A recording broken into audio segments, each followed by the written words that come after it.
toa hizo tofali. Mimi naitwa Mchungaji Harrison Kameta.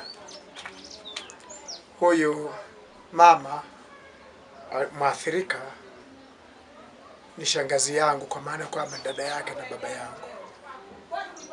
Kwa alikuwa kwenye nyumba hii, alikuwa amelala chumbani mvua zinaponyesha.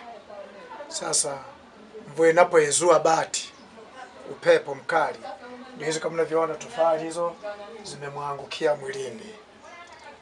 Hali ndio hii kama mlivyoona huko nje, nyumba imebebwa yote, paa limebebwa lote kwenda kuangukia kwenye paa la nyumba nyingine, na mbao zote zimevunjika, mabati yameharibika, yamechanika chanika. Tunaiomba jamii, mazingira yamekuwa ni magumu, hali ya hewa ilivyo, uchumi, ni tukio limetukuta ghafla. Tunahitaji msaada, mwenye ubao, mwenye msumari, mwenye bati, kipande cha bati, ili tuweze kurejesha hii nyumba katika mazingira yake, ili shangazi yetu au bibi yetu aweze kukaa nyumbani mwake. Na kwa sababu kwa tabia ya Wamarira kuugulia kwa mtu mwingine na kukaa kwa mtu mwingine hata akipona ni tatizo kubwa sana kwa utamaduni wetu.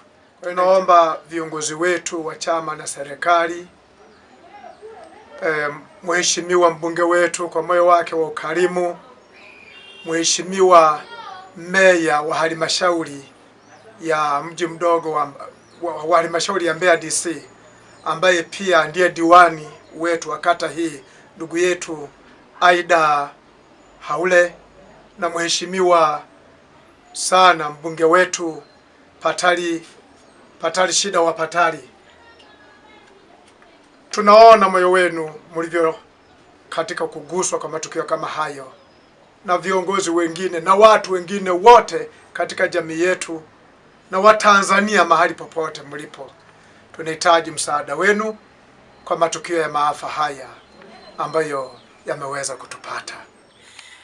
Sina la kuzungumza kama Tanzania, kama mheshimiwa wangu Patali, mheshimiwa wangu Aida, wote kina mwamba moto, mheshimiwa wangu, naomba unisaidie. Mimi peke yangu siwezi, maana hii nyumba mimi nilijenga kumjengea bibi yangu, lakini leo tena ametokea kama sielewi hata ila naitoa wapi, sielewi hapa tunajihifadhi wapi, sielewi, yani kiujumla nimechanganyikiwa, ni kiujumla sielewi. Kwa majina ninaitwa Adija Frama Nilonga, ni katibu wa balozi wa eneo hili.